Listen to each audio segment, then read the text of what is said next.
Happy new year. নতুন বছরে সবাইকে জানাই আমার তরফ থেকে অনেক অনেক ভালোবাসা, অভিনন্দন। আর এমনি সকালে ফটোতে বা ইয়েতে জানিয়ে দিয়েছি অনেক আগেই, ভাবলাম একটু ভয়েস ভিডিও করে তোমাদের সাথে শেয়ার করি। তোমরা তো কেউ বেশি আমাকে হ্যাপি নিউ ইয়ার বললে না, দেখছিলাম কয়েকজন বলেছো। তা আমি রিলস বানাবো বলে একটু সেজেছি বলতে সেমন কিছু পেলাম না, টিপের কালারটা হলো না, এমন খুঁজে পেলাম না। আর ঠান্ডা পড়ছে, তাও ভাবছি কটা রিলস বানাই।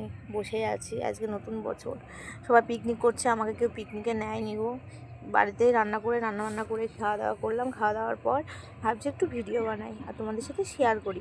আর আমার ভিডিওগুলো ভালো লাগলে লাইক কমেন্ট শেয়ার করো।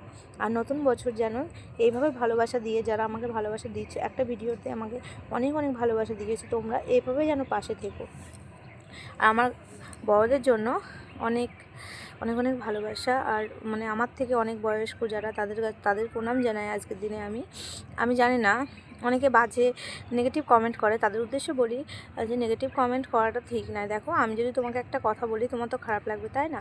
এমন কিছু কমেন্ট করো না যাতে আমাকে রিপ্লাই করতে হয়। আমি রিপ্লাই করতে ভালোবাসি না, অনেক কমেন্ট দেখি আমি কিন্তু রিপ্লাই করি না। তাই একটু আধটু যখন ভিডিও করি তখন আমি কিন্তু এই কথাগুলো বলি। কেন বলো তো? এই কথাগুলো বলে রাখি যাতে তোমরা না করো। কারো তো নিজের মানে খারাপ কথা শুনতে কারো কি ভালো